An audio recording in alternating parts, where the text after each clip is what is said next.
क्या करते हैं कि अब कोई मस्जिद, मिसाल के तौर पे हम कनॉट प्लेस में हैं, कनॉट प्लेस में कहीं पे कोई मस्जिद है, उसके आसपास जो है 100 दुकानें बनी हैं। उस एक दुकान की कीमत का आप अंदाज़ा लगा सकती हैं।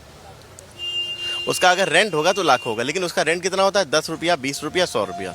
क्यों होता है? इसलिए होता है क्योंकि उस दुकान को देने के नाम पर मुतवल्ली 1 करोड़ की रिश्वत खा चुका होता है, जिसका कोई हिसाब नहीं है। वो पैसा किसका है? गरीब मुसलमानों का। वो पैसा कहाँ इस्तेमाल होना चाहिए? विधवाओं के लिए इस्तेमाल होना चाहिए, यतीमों के लिए इस्तेमाल होना चाहिए, मिस्कीनों के लिए इस्तेमाल होना चाहिए, तलाकशुदा 3 तलाक पीड़ित महिलाओं के लिए इस्तेमाल होना चाहिए।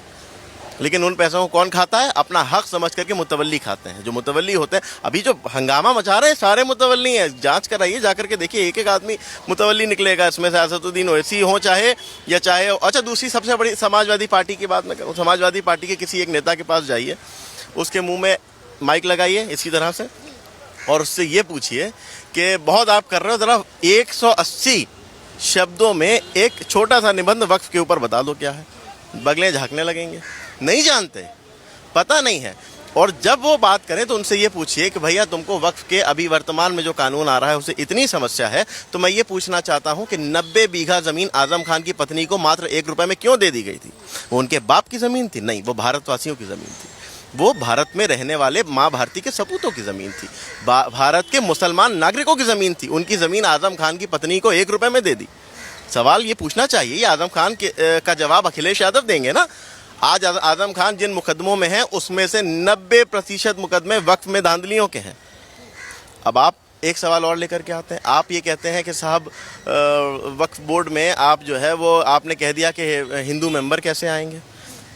उस पूरे एक्ट को समझिए, उसके बारे में समझिए और एक सवाल उनसे पूछ लीजिए कि चलो ठीक है, हम कोई बात नहीं करते, आपने जो सवाल पूछा हो सकता है एक्ट अभी, क्योंकि अभी तो बहुत जल्दी है। कहा जाता है पूत के पाँव पालने में दिखाई देंगे, पालने में तो आने दो, अभी पालने में तो आने दो, तुम पहले ही पाँव देखे ले रहे हो। दूसरी बात ये कि उनसे मैं ये सवाल पूछना चाहता हूं, जो वक्फ बोर्ड में दूसरे धर्म के मेंबरों के आने पे सवाल पूछ रहे हैं। आज़म खान वक्फ मंत्री होते हुए, आज़म खान तत्कालीन जब मंत्री थे उत्तर प्रदेश में, तो वो कुंभ मेले के प्रभारी हो सकते हैं, लेकिन वक्फ बोर्ड में कोई अगर हिंदू मेंबर हो तो उस पर आपत्ति करी जा रही है। ये सवाल, ये उन नकली झूठे सेक्युलरों से सवाल तो कोई पूछे, उनकी असलियत तो फाश की जाए, बताया तो जाए कि किस तरह से देश को गुमराह करने का काम लगातार करते चले आ रहे हैं, किस तरह से मुतवल्लियों की लूट में हिस्सेदारी। और आज समाजवादी पार्टी उत्तर प्रदेश में जो सबसे ज़्यादा बवाल मचा रही है, उसका मुख्य कारण ये है कि जब मुकदमे दर्ज होंगे तो समाजवादी पार्टी के गुंडे उसमें मेरिट लिस्ट में आएंगे, क्योंकि अधिकतर 90, आप जाइए जाकर के RTI डाल के वक्फ बोर्डों से पूछ लीजिए, अधिकतर मुकदमे जो दर्ज किए हैं ना वक्फ बोर्डों ने, वो समाजवादी पार्टी के गुंडों के खिलाफ दर्ज किए हैं। सर, इसी के साथ